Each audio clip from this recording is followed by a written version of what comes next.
Hey all, welcome to Training PSC. നമുക്ക് P വൈക്കായിട്ടുള്ള കുറച്ച് questions നോക്കാം. Okay, first question. സംസ്ഥാനങ്ങളിലെ ഏറ്റവും ഉയർന്ന കോടതിയാണ് ഹൈക്കോടതി. ഭരണഘടനാ ഡ്രാഫ്റ്റിംഗ് കമ്മിറ്റിയുടെ അധ്യക്ഷനായിരുന്നു ഡോക്ടർ ബി ആർ അംബേദ്കർ. ലോകത്തിലെ ഏറ്റവും വലിയ എഴുതപ്പെട്ട ഭരണഘടനയുള്ള രാജ്യമാണ് ഇന്ത്യ.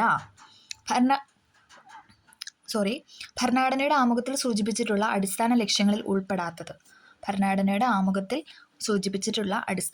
ഉൾപ്പെടാത്തതാണ് മൗലിക അവകാശം എന്ന് പറയുന്നത്. പരമാധികാരം, സ്ഥിതിസമത്വം, റിപ്പബ്ലിക് എന്നിവ ഭരണഘടനയുടെ ആമുഖത്തിൽ സൂചിപ്പിച്ചിട്ടുള്ള അടിസ്ഥാന ലക്ഷ്യങ്ങളാണ്. കൈസർ-ഇ-ഹിന്ദ് പദവി ഗാന്ധിജി ബ്രിട്ടീഷ് ഗവൺമെന്റ് തിരികെ നൽകാൻ ഇടയാക്കിയ സംഭവമാണ് ജാലിയൻ വാലാബാഗ് കൂട്ടക്കൊല. ഇത് PYQ ആണ്, ഒരുപാട് തവണ ചോദിച്ച ക്വസ്റ്റ്യൻ ആണ്. കൈസർ-ഇ-ഹിന്ദ് പദവി ഗാന്ധിജി ബ്രിട്ടീഷ് ഗവൺമെന്റിന് തിരികെ നൽകാൻ ഇടയാക്കിയ സംഭവമാണ് ജാലിയൻ വാലാബാഗ് കൂട്ടക്കൊല. ഓക്കെ, ഇനി ക്ഷേത്ര നിർമ്മാണമല്ല വിദ്യാലയ നിർമ്മാണമാണ് ജനതയ്ക്ക് വേണ്ടത്. പ്രധാന ദേവാലയം വിദ്യാലയം തന്നെ ആകണമെന്ന് ആഹ്വാനം ചെയ്ത സാമൂഹ്യ പരിഷ്കർത്താവാണ് ശ്രീനാരായണ ഗുരു. ഓക്കെ, ഇനി ക്ഷേത്ര നിർമ്മാണമല്ല വിദ്യാലയ നിർമ്മാണമാണ് ജനതയ്ക്ക് വേണ്ടത്.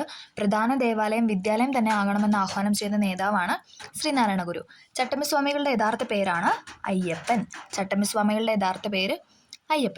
പഴശ്ശി കലാപം അടിച്ചമർത്തിയ ബ്രിട്ടീഷ് സബ് കളക്ടറാണ് തോമസ് ഹാർവേ ബാബർ അഥവാ TH Baber. Okay, thank U.